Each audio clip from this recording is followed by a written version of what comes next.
and I'm going to teach you psychology for class 11th and 12th. So जो इसमें हम क्या बताने वाले हैं, ये हमारा फर्स्ट चैप्टर होने वाला है और इसमें हम आपके बिल्कुल बेसिक से स्टार्ट करेंगे। साइकोलॉजी क्या है और उसके अंदर क्या क्या चीज़ें आती हैं। ओके, तो साइकोलॉजी की डेफिनेशंस को लें अगर हम, तो अगर ट्रेडिशनल वे में देखा जाए तो साइकोलॉजी दो वर्ड से मिलके बना है, जो कि है psyche plus logos. Psyche means what? Soul, आत्मा, एंड लोगोस मीन्स स्टडी, अध्ययन। ओके, तो अपनी आत्मा का अध्ययन करना, दैट इज साइकोलॉजी। अगर हम ट्रेडिशनल वे में देखते हैं तो साइकोलॉजी की जो डेफिनेशन है उसमें भी ये एक कॉन्शियस वे में, मतलब जब हम होश में हैं, हमारा माइंड वर्क कर रहा है, तो उसमें हम कैसे कैसे कौन कौन से मतलब कैसे बिहेव करते हैं, कैसे हम रिएक्ट करते हैं। ओके, तो हम इस चैप्टर को स्टार्ट करने से पहले कुछ की टर्म्स हैं हमारी साइकोलॉजी में, तो वो पढ़ लेते हैं। उससे हमारा क्या होगा, बहुत ही ईजी हो जाएगा हमें चैप्टर को करना, तो इसमें ज़्यादा डिफ़िकल्टी नहीं आएगी। तो फर्स्ट जो हमारी की टर्म है वो है हमारा बिहेवियर। तो बिहेवियर की फर्स्ट हम डेफिनेशन लेते हैं। इसमें मैंने कुछ नोट्स बनाए हैं, अगर आप चाहोगे तो मैं इसका लिंक आपको डिस्क्रिप्शन में शेयर कर दूँगी। अगर आपको चाहिए हो तो आप प्लीज़ मुझे मतलब कि मैसेज भी कर सकते हैं। ओके, तो फर्स्ट जो हमारी की टर्म है वो है बिहेवियर। बिहेवियर की इसमें मैंने डेफिनेशन लिया कि हाउ ए ह्यूमन और animal behave response in a particular situation और स्टिमुलस। तो हमारा मतलब किसी भी चीज़ को लेके, किसी भी वस्तु को लेके, किसी भी पर्सन को लेके कैसा बिहेव होता है, हम किसी भी चीज़ पे कैसे रिएक्ट करते हैं, दैट इज बिहेवियर। ओके, तो इसमें हमारा एक वर्ड आया है स्टिमुलस। स्टिमुलस का मीन्स होता है ऑब्जेक्ट, मतलब जिस पे हम रिएक्ट करते हैं। ओके, तो किसी भी सिचुएशन पे हम कैसा रिएक्शन देते हैं, हम गुस्सा होते हैं किसी पे, या मतलब कि बड़े पोलाइट वे में जवाब देते हैं, दैट इज बिहेवियर। ओके, तो सेकंड हमारा जो वर्ड आता है वो है बिहेवियरिज्म। अब इसमें हम जो फोकस करते हैं उसमें होता है it focus on the idea that all behaviours are learn through interaction with the environment. तो जो हम सीखते हैं पूरी लाइफ टाइम, वो जो हमारा मिक्सचर होता है, एक तो एनवायरनमेंट का मिक्सचर होता है, जो हमारी पर्सनैलिटी होती है उसमें क्या क्या चीज़ें होती है। एक हमारा एनवायरनमेंट उत्तरदायी होता है उसके लिए, दूसरा हमारा इनहेरिटेड फीचर्स उत्तरदायी होते हैं। इनहेरिटेड जो हमने मतलब कि ग्रैंड पेरेंट्स उनसे जो हमें इनहेरिटेड वे में मिले हैं, मतलब कि उनमें भी कुछ आदतें हैं जो हमारे अंदर भी आ गई हैं थ्रू डीएनए। और मतलब कि ये हो गया इनहेरिटेंस। और जो होता है हमारा एनवायरनमेंट, जो हम सराउंडिंग्स से सीखते हैं, जैसे कि कुछ लोगों के साथ, जैसे हमारे फैमिली का जो बिहेव है वो कैसा है, तो उससे हम क्या सीखेंगे। अगर हमारे मतलब पेरेंट्स पोलाइट वे में बात कर रहे हैं तो हम लोग भी बहुत ही मतलब पोलाइट नेचर हो जाएगा हमारा। अगर हम जिस स्कूल में जा रहे हैं, हमारे फ्रेंड सर्कल अच्छा है, तो हमारा उनके प्रति भी मतलब अच्छा बिहेव हो जाता है। तो हम बाकी भी जो चीज़ें होती हैं, मतलब कि वैसे तो जो लर्निंग होती है वो थ्रू वॉर्म टू टॉम जाती ही है, तो उसमें हम अपने एनवायरनमेंट के थ्रू हम परमानेंटली कुछ ना कुछ सीखते ही रहते हैं। Through out the journey of life हम कुछ ना कुछ सीखते रहते हैं। और इसमें हमने कुछ लिया है कि नेक्स्ट जो हमारा की टर्म होने वाला है वो है कॉग्निशन। इसमें हमारा है it is a mental action और process of acquiring knowledge and understanding through thought, experience and the senses. तो अगर हम सिंपल वर्ड्स में बात की जाए तो हम नॉलेज तो एक्वायर करते ही हैं, थ्रू आउट द लाइफ करते हैं, लेकिन उसको हम अपने फ्यूचर में कैसे यूज़ करें, मतलब जो हमने नॉलेज एक्वायर करी है उसको हम फ्यूचर में कैसे यूज़ करेंगे, दैट इज़ कॉग्निशन। ओके, तो अपनी नॉलेज को फ्यूचर में यूज़ करना, ये हो गया हमारा कॉग्निशन। तो नेक्स्ट जो हमारा की टर्म इसमें आएगा वो है कॉग्निटिव अप्रोच, जो कि हमारा 11th की जो क्लास की बुक डिज़ाइन की गई है वो कॉग्निटिव अप्रोच पे ही डिज़ाइन की गई है। इसमें क्या क्या मेंटल प्रोसेसेस आते हैं, तो ये हम step by step chapter wise हर एक वीडियो में आगे आगे पढ़ते जाएंगे। तो जो बेसिक मतलब इसमें क्या क्या आता है वो मैं आपको बता देती हूँ। तो ये मेंटल प्रोसेसेस की स्टडी होती है। इसमें फर्स्ट हमारा आता है परसेप्शन। परसेप्शन होता है कि हम किसी भी एक पर्सन को देख के या दो पर्सन को देख के किसी भी कम्युनिटी, कल्चर या कुछ मतलब जाति जो होती है, या फिर किसी पर्टिकुलर मतलब कि जैसे लोअर क्लास है, मिडिल क्लास है, हाई क्लास है, उनके अकॉर्डिंग मतलब ये डिसाइड कर देते हैं अपने माइंड में, ये सोच के बैठ जाता है कि बाकी सारी कम्युनिटी भी वैसी ही होगी, दैट इज परसेप्शन। ओके, और second one is memory. Memory means याददाश्त जो हम याद रखते हैं। ओके, शॉर्ट टर्म भी होती है, लॉन्ग टर्म भी होती है। तो इसमें हम सारा पढ़ेंगे कि जैसे कि डेली रूटीन जो हमारा वर्क होता है वो हम डेली बेसिस पे करते हैं। और कुछ हमारा होता है मूवमेंट्स, जैसे वेडिंग है या फिर बर्थ सेरेमनी है या किसी की डेथ सेरेमनी है। तो वो सारी क्या होती है लॉन्ग टर्म, मतलब कि मेमोरी में सेव हो जाती हैं कि हम कभी भी मतलब उसको याद करते हैं। और जो शॉर्ट टर्म मेमोरी वाली चीज़ होती है जो हमारा डेली रूटीन वर्क होता है। Okay, third one is feeling. हम क्या फील करते हैं, हम मतलब क्या सोचते हैं, क्या हमारा माइंड मतलब कि हैप्पी होता है उसको देख के, सैड होता है, that is feelings. Okay, fourth one is thinking, thought process. कई लोगों को हम जैसे बोल देते हैं कि वो ओवर थिंक कर रहे हैं, कुछ लोग होते हैं कि ओवर थिंक नहीं करते, बड़े मस्त रहते हैं।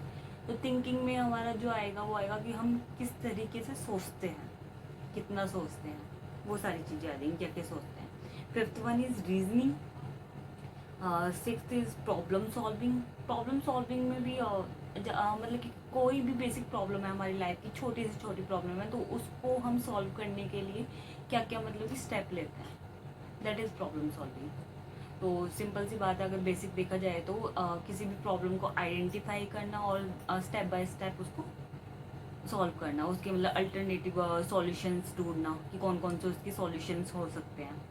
उसके बाद मतलब उन सॉल्यूशंस में जो बेस्ट पॉसिबल सॉल्यूशन है उसको देखना, फिर उसको अप्लाई करना, फिर उसको एनालाइज करना, फिर उसको रिव्यू करना। Okay, that is problem solving. तो इसमें हमारे 6 जो बेसिक मेंटल प्रोसेस आ जाते हैं। अगर हम मोटा मोटा देखें तो इसमें हमारे थॉट, इमोशंस और बिहेवियर आता है।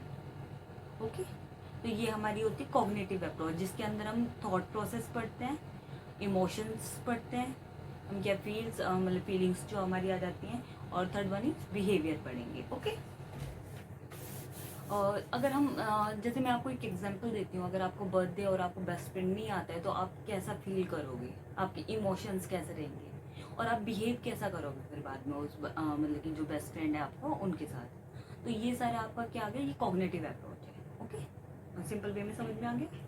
अब नेक्स्ट वन जो टर्म है हमारी वो कॉन्शियसनेस।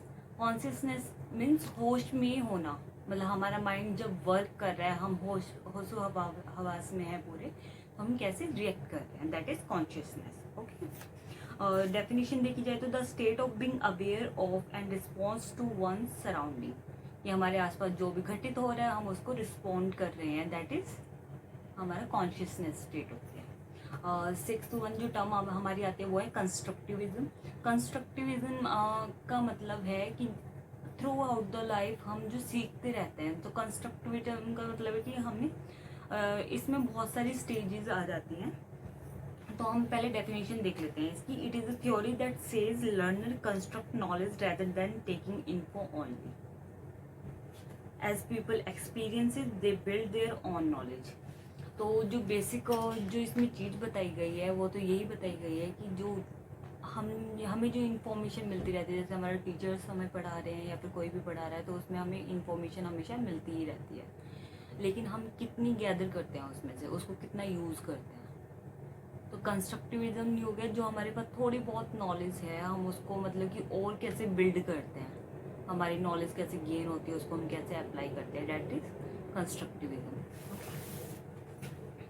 तो जैसे जैसे हमारा एक्सपीरियंस बढ़ता रहता है लाइफ में, वैसे वैसे हमारी नॉलेज भी गेन होती रहती है थ्रू आउट द लाइफ। तो वॉर्म टू टाउन प्रोसेस है ये। मतलब एक बच्चा भी कुछ सीखता है, लेकिन जैसे जैसे उसकी मतलब कि स्टेजेस बढ़ती रहती हैं, एडोलेसेंट फिर एजिंग वगैरह, तो उसमें वो क्या होता है, वो कुछ ना कुछ सीखता रहता है और उसकी जो एक्सपीरियंस नॉलेज गेन होती रहती है। अब नेक्स्ट वन जो हमारी टर्म है वो है डेवलपमेंटल साइकोलॉजी। तो इसके अंदर क्या है, it is the scientific study of how and why human being change over the course of their life. तो ये एक साइंटिफिक स्टडी है जिसमें हम ये देखते हैं कि एक पर्सन कैसे कैसे चेंज होता है और क्यों वो चेंज हो रहा है। तो ये फिजिकल प्रोसेस है, प्लस में वो मेंटल प्रोसेस भी है। तो डेवलपमेंटल साइकोलॉजी में हम इन्फेंट स्टेज देखेंगे, उसके बाद हम चिल्ड्रन की स्टेज देखेंगे, फिर हम एडोलेसेंस स्टेज देखते हैं, फिर हम एडल्टहुड देखते हैं, देन हम एजिंग देखते हैं। तो इसमें ये पियाजे की एक थ्योरी भी है जिसमें उन्होंने मतलब कि कॉग्निटिव डेवलपमेंट की बात की है। तो उसमें भी उसमें एक बच्चा कैसे कैसे सीखता है, कैसे कैसे वो उसका मतलब थॉट प्रोसेस चलता रहता है, उसमें वो सारी डिटेल्स होती हैं। ओके, तो नेक्स्ट वन जो हमारी टर्म आती है वो है फंक्शनलिज्म। तो फंक्शनलिज्म में हम इसमें देखते हैं it is study of the functions rather than structure. तो हम इसमें अगर माइंड की बात की जाए तो हम इसमें फिजिकल स्ट्रक्चर नहीं देखेंगे, हम ये देखेंगे कि माइंड में हमारे हम कैसे कैसे रिएक्ट कर रहे हैं, माइंड हमारे क्या क्या फंक्शंस कर रहे हैं, रेदर देन हम ये देखेंगे उसमें कौन कौन से पार्ट्स हैं। तो हमने उसका फिजिकल स्ट्रक्चर नहीं देखना है, हमने देखना है कि उसमें कौन कौन से मतलब कि फंक्शंस हो रहे हैं और कैसे हो रहे हैं। तो फंक्शनलिज्म थ्योरी में हम क्या देखेंगे, हम फंक्शंस देखेंगे, हमें स्ट्रक्चर्स पार्ट्स वगैरह फिजिकल नेचर नहीं देखना है। ओके, तो psychologist are interested in how the minds adapt to changing environment. तो इसमें हम जो बात करेंगे वो हम अटेंशन, मेमोरी और इमोशंस की करेंगे। हम इसमें फिजिकल जो स्ट्रक्चर होता है उसके फिजिकल पार्ट्स होते हैं माइंड्स के, उसकी हम बात नहीं कर रहे हैं, फिजिकल स्ट्रक्चर ऑफ ब्रेन की बात नहीं कर रहे हैं। हम इसमें जो इनविजिबल चीज़ें हो रही हैं हम उनकी बातें कर रहे हैं। मतलब कि अगर हम बात करें अटेंशन, इमोशंस और मेमोरी, ये इनविजिबल है, लेकिन कैसे कैसे ये फंक्शंस मतलब कि ब्रेन में होते हैं, तो हम उसकी बात करेंगे। तो नेक्स्ट वन जो हमारी की टर्म आती है वो है गेस्टॉल्ट साइकोलॉजी। गेस्टॉल्ट एक बहुत ही बड़े साइंटिस्ट हुए हैं जिन्होंने मतलब कि ये बताया था कि हमें कोई भी चीज़ है उसको मतलब कि छोटे छोटे पार्ट्स में ना देखकर उसे एज ए होल देखना चाहिए। तो जो हमारा नज़रिया होता है किसी भी चीज़ को देखने का वो बदल जाता है। तो उन्होंने भी कुछ मतलब कि ऐसा हुआ था कि जैसे लाइट पड़ रही थी कहीं पे, तो उन्होंने देखा कि मतलब तब लाइट घूम रही है तो वो कैसे कैसे मतलब कि अलग अलग पार्ट्स पे पड़ रही है तो वो कैसा दिखा रही है, और तब हम उसको एज ए होल अगर दिन पे देखते हैं तो वो कैसा दिखता है। ओके, तो इसमें अगर हम बात की जाए तो this theory deals with that whole of anything is greater than its parts. तो किसी भी चीज़ को एज ए होल देखना ज़्यादा मतलब कि जो होता है प्रभावपूर्ण होता है बजाय कि उसको छोटे छोटे पार्ट्स में तोड़ के देखना। ओके, अगर हम सर्कल की भी बात करते हैं तो सर्कल के अगर हम छोटे छोटे पार्ट्स लेते हैं तो हम उसको कैसे देखते हैं और उसको मतलब कि एज ए होल कैसे देखते हैं। तरबूज होता है, तरबूज छोटे छोटे पार्ट्स को हम कैसे देख रहे हैं, अगर अलग अलग पार्ट्स को पूरा देख रहे हैं, अलग अलग पार्ट्स में पूरे तरबूज को डिवाइड किया गया और उसको एज ए होल कैसे देखते हैं। ओके, तो दैट इज गेस्टॉल्ट साइकोलॉजी। तो next one is humanistic approach. Humanistic approach में हमारा आता है what it means to be a human. मतलब कि ह्यूमन जो बनना है वो क्या मायने रखता है। Importance of growth and self actualisation, human growth के बारे में पढ़ा जाता है। और सेल्फ एक्चुअलाइजेशन, सेल्फ एक्चुअलाइजेशन होता है कि हमें सेटिस्फैक्शन कब मिलता है लाइफ में, कैसे मिलता है, उसके बारे में। तो इसमें हमने मतलब कि एक एग्जांपल लिया है अब्राहम मैस्लो की थ्योरी का। तो अब्राहम मैस्लो की जो थ्योरी है उसके अंदर ये ह्यूमनिस्टिक अप्रोच पे बेस है। तो अब्राहम मैस्लो की थ्योरी हमें बताती है कि हमारी जो नीड्स होती हैं थ्रू आउट द लाइफ वो कैसे कैसे बढ़ती रहती हैं। तो फर्स्ट जो हमारी नीड होती है वो हमारी होती है रोटी, कपड़ा और मकान की, मतलब फूड की, शेल्टर की और क्लॉथ की। तो हमारी तो बेसिक नीड हमारे पास आती है कि हम मतलब कि जिसके बिना बिल्कुल नहीं जी नहीं सकते। तो हमें ये बेसिक नीड तब हमारी पूरी हो जाती है। तो उसके बाद हमारी जो नीड आती है वो हमारी आती है सिक्योरिटी नीड्स, कि हमारे पास घर हो, घर तो है ही, शेल्टर में आ गया फर्स्ट नीड में। हाँ, मतलब सिक्योरिटी हो कि हमारे ऊपर डायरेक्ट कोई अटैक ना कर दे, जैसे कि बॉर्डर सिक्योरिटी फोर्स वगैरह होती है, हमारे फौजी होते हैं, आर्मी होती है, वो हमें प्रोटेक्ट करती है हमारे देश में, मतलब दूसरे देशों से हमें प्रोटेक्ट करती है, या आतंकवादी हमलों से हमें प्रोटेक्ट करती है, या कोई भी मतलब कि ऐसा हमला हो जाता है। तो सेकंड जो हमारी नीड आती है वो सिक्योरिटी नीड आती है। देन जो थर्ड हमारी नीड आती है, अगर हमारे पास सिक्योरिटी भी है, फूड शेल्टर भी है, तो हमारी थर्ड नीड आती है कि हमें अटेंशन हो, लव एंड बिलोंगिंग्स की नीड, कि हमें अटेंशन मिले, कोई पैम्पर करने वाला हो, हमारी फैमिली हो। ओके, तो वो हमारी थर्ड वन नीड आती है। वो भी हमारी नीड पूरी हो जाती है। तो हमारी आती है एस्टीम नीड, कि हमारे पास फेम हो, पैसा भी है, फेम भी है। हाँ, तो वो ज़्यादातर लोग उस लेवल पर मतलब पहुंचना चाहते हैं, वहाँ तक मतलब कि उनकी थ्रू आउट द जर्नी वहीं तक पहुंच पाते, उससे आगे नहीं पहुंच पाते।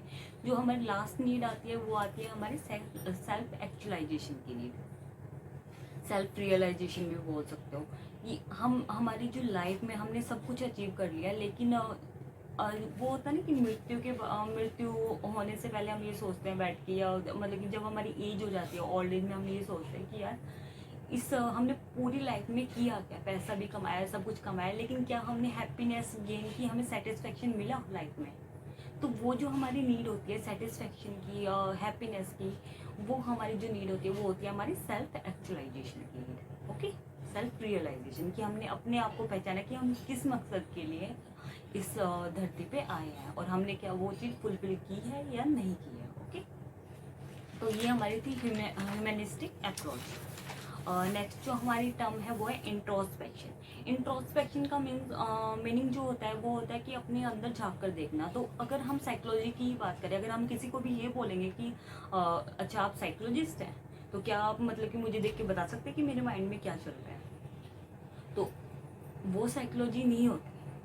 साइकोलॉजिस्ट का काम ये नहीं होता कि वो मतलब कि अंतर्ज्ञानी है और वो एस्ट्रोलॉजर है, तो अपनी आपके माइंड की रेखा पढ़ के बता रहे हैं, प्रिडिक्शन करते हैं। That is not psychology. ठीक है, तो ये साइकोलॉजिस्ट का काम नहीं होता है। साइकोलॉजिस्ट का काम क्या होता है कि अगर आप मतलब उनके पास जाते हैं, तो वो आपके अंदर क्या चल रहा है, क्या उधेड़ बुन चल रही है, क्या मतलब आप सोच रहे हो, किस उलझन में हो, उसको वो कितना सिंप्लीफाई कर सकते हैं। ठीक है, तो वो क्या करते हैं, आपको काउंसिल करते हैं, आपके अंदर मतलब कि झांक के देखते हैं कि आपको कि आपके मन में जो दुविधा है, शॉर्ट टर्म है, लॉन्ग टर्म है, जो भी है उसको वो सॉल्व कर सके। आप क्या मतलब सोच रहे हो उसको सिंप्लीफाई कर सके। दैट इज साइकोलॉजिस्ट का जो काम होता है वो ये होता है।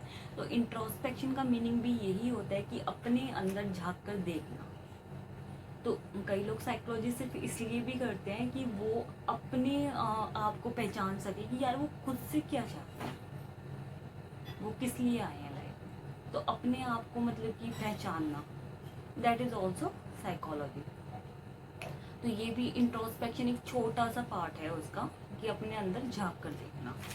तो इसमें हमारे कौन से पॉइंट्स आ जाते हैं, क्या क्या आता है इंट्रोस्पेक्शन में। सेल्फ एग्जामिनेशन आ जाता है, कि अपने आप को एग्जामिन करना कि हम कहाँ हैं कहाँ नहीं है। सेल्फ एनालाइज, कि हम जहाँ पे पहुँचना चाहते थे वहाँ पे हम पहुँचे हैं या नहीं पहुँचे, वो उसको एनालाइज करना। Third one is looking at your own personality, कि आपकी पर्सनैलिटी क्या है, आप कैसे रिएक्ट कर रहे हो दूसरों के साथ, कैसा बिहेव कर रहे हो, वो आपकी पर्सनैलिटी होती है।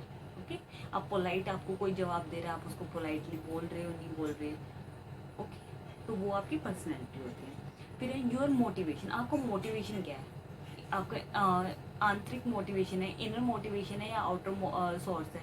जैसे किसी को देख के अगर कोई मोटिवेट होता है कि हाँ भी मुझे इसकी जैसा बनना है, तो वो हो गया आउटर मोटिवेशन। और एक ये होता है कि जैसे 12th के बाद बच्चे होते हैं कि वो उन्हें अंदर से ही मोटिवेशन मिलता है कुछ बच्चों को, कि वो उन्हें ऐसा मतलब कि एक लेवल पे पहुंचना है, तो उसके लिए वो स्टडी करते हैं, प्लान प्रिपेयर करते हैं। वो किसी की कहने के वेट नहीं करते बैठने के लिए, यहाँ भी हम स्टडी के लिए तब बैठेंगे तब सामने वाला हमें बोलेगा। अब कुछ बच्चे होते हैं जिनको ये होता है कि हाँ भी पापा ने शर्त रखी है कि बाइक मिलेगी, तो इसलिए हम पढ़ेंगे, इसलिए हमने टेस्ट पास करना है, वो हमारा आउटर मोटिवेशन में आएंगे। ओके,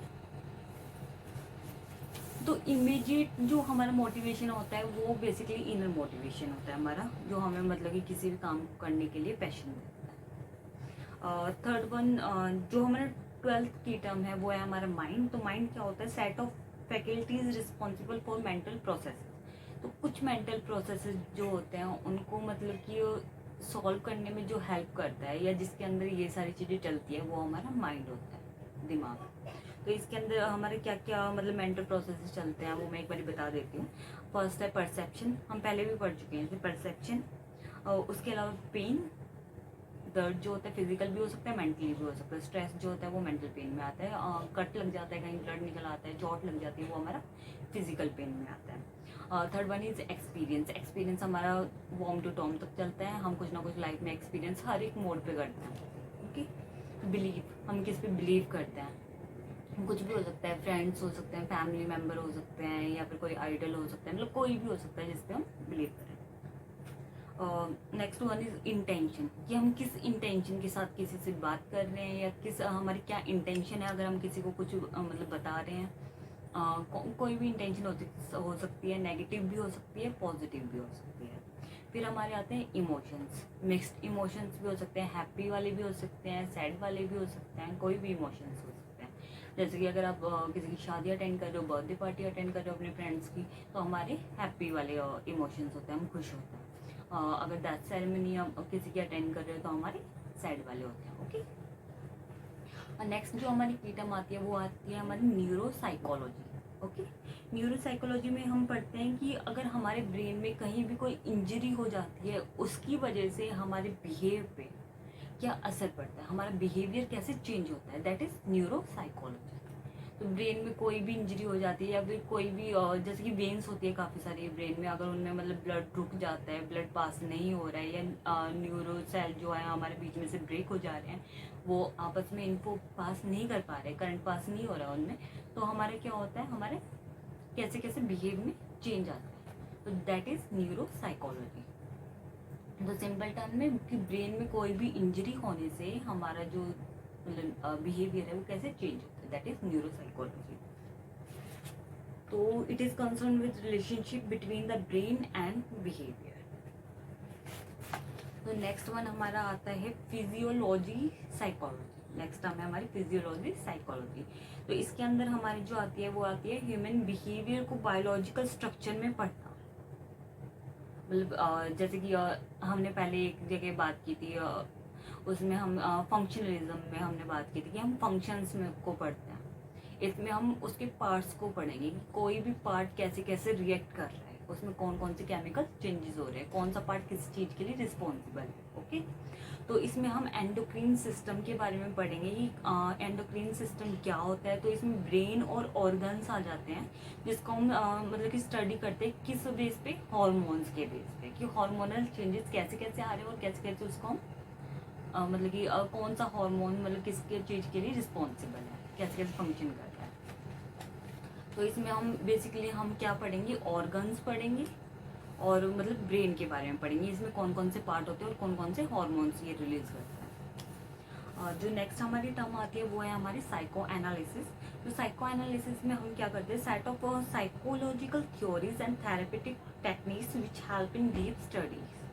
तो इसमें कुछ टेक्निक्स होती हैं जो अगर किसी को ब्रेन डिसऑर्डर हो जाता है, कोई भी डिसऑर्डर हो जाता है, मेंटल डिसऑर्डर, तो उसको जो मतलब ठीक करने के लिए, उसको स्टडी करने के लिए जो टेक्निक्स काम आ जाती हैं, वो इसमें हम साइको एनालिसिस स्टडी में पढ़ते हैं।